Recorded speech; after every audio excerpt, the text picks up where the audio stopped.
प्रियंका और दीपा की माँ उनके बचपन में ही उन्हें छोड़कर चली गई थी। उनके पिता अशोक ने उनकी देखभाल के लिए दूसरी शादी कर ली, परंतु प्रीति दीपा और प्रियंका को बिल्कुल पसंद नहीं करती थी।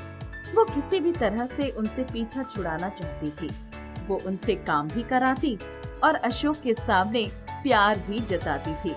प्रियंका, ओ प्रियंका, अरे कहाँ मर गई? आई मम्मी। मैं तेरी मम्मी नहीं हूँ। पर पापा ने तो आपसे शादी की है और मेरी मम्मी तो हमें छोड़कर चली गई। पापा आपको ही हमारी मम्मी बना कर लाए हैं। मैंने तेरे बाप से शादी करी है। तुम दोनों तो मुझे मुफ्त में मिल गई हो। मम्मी, मुझे भूख लगी है।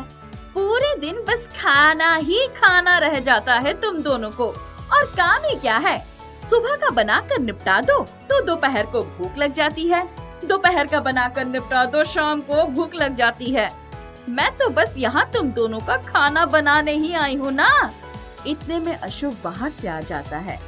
जैसे ही अशोक घर में दाखिल होता है तो प्रीति के तेवर बदल जाते हैं और वो दीपा और प्रियंका को ऐसे प्यार जताती है जैसे कि उससे अच्छा तो कोई ही नहीं। देखो ना अशोक, मैं कब से दीपा को खाना खिलाने की कोशिश कर रही हूँ, पर दीपा है कि खाना खाती ही नहीं।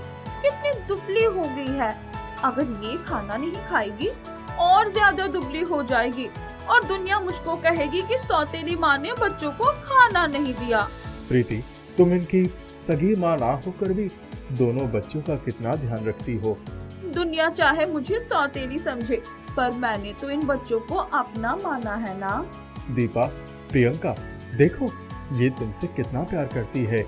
इतना कहकर अशोक वहाँ से चला जाता है और प्रीति फिर से दोनों के लिए क्रूर हो जाती है। एक दिन की बात है, प्रीति सोच लेती है कि इन दोनों बच्चों से पीछा छुड़ा कर रहेगी।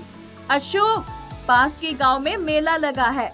मेरा बहुत मन है कि मैं इन दोनों बच्चों को घुमा लाऊं। पूरे दिन घर में रहती हैं दोनों, थोड़ा बाहर निकलेगी तो दोनों का मन बहल जाएगा। हाँ, क्यों नहीं। और ये लो कुछ पैसे, दोनों को कुछ खिला देना। और ऐसा मत करना कि उन दोनों के चक्कर में तुम भूखी रह जाओ। तुम भी कुछ खा लेना। जाओ और तीनों मजे करो मेले में। प्रीति दोनों लड़कियों को लेकर मेले में चली जाती है और वहाँ दोनों को छोड़ आती है। वापस आकर अशोक को बताती है कि वो खो गई। अशोक को ये सुनकर बहुत दुख होता है। दीदी, मुझे बहुत तेज की भूख लगी है। माँ कहाँ चली गई? जाने कहाँ चली गई माँ। हम इस मेले में खो चुके हैं। यहाँ तो हम किसी को जानते भी नहीं हैं। अब हम क्या करें? दीदी, हमें तो अपने घर का रास्ता भी नहीं पता। तू चिंता मत कर, हम कुछ ना कुछ कर लेंगे। मेले में प्रियंका दीपा ऐसे ही भूखी प्यासी घूम रही थी। तभी उनकी नजर एक 100 रुपए के नोट पर पड़ती है।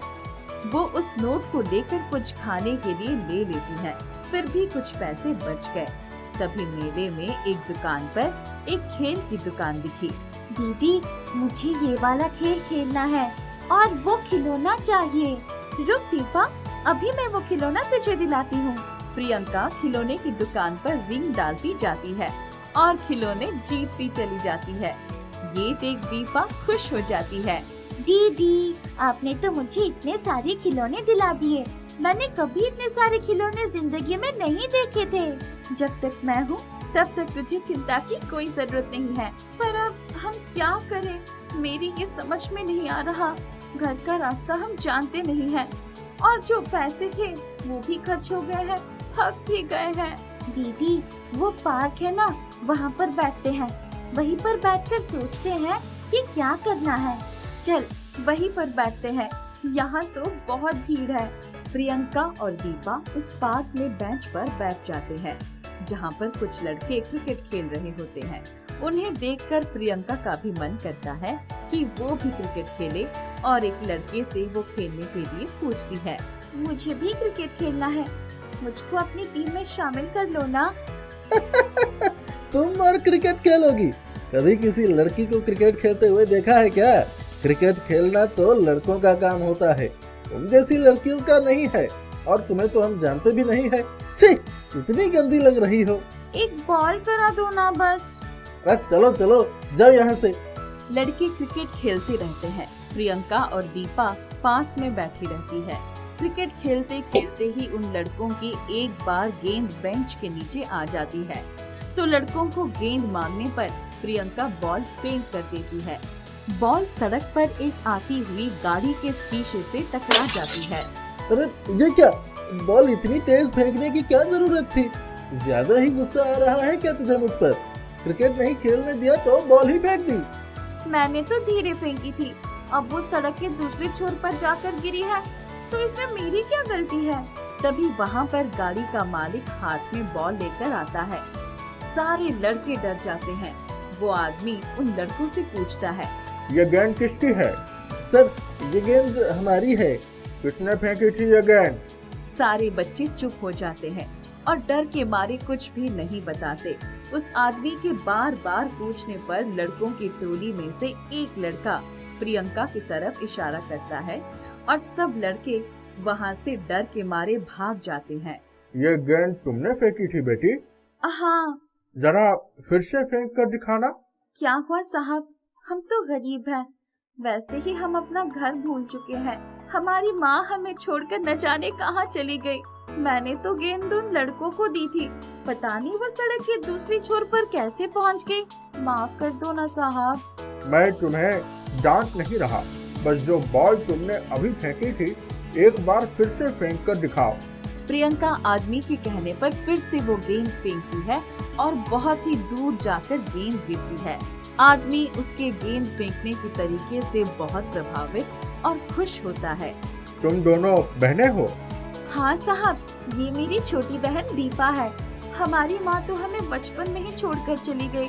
हमारी पापा ने दूसरी शादी कर ली, पर हमारी दूसरी माँ हमें पसंद नहीं करती। शायद इसलिए वो हमें इस मेले में छोड़कर चली गई। अब तुम चिंता मत करो, तुम दोनों मेरे साथ चलो। मैं तुम्हें पढ़ाऊंगा और तुम्हें क्रिकेट टीम में शामिल कराऊंगा।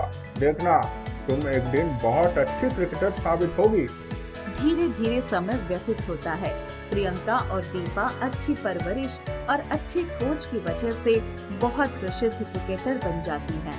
एक बार जब वो टीवी पर आ रही होती है तो अशोक उनको पहचान जाता है। अरे, ये तो मेरी ही बेटी है।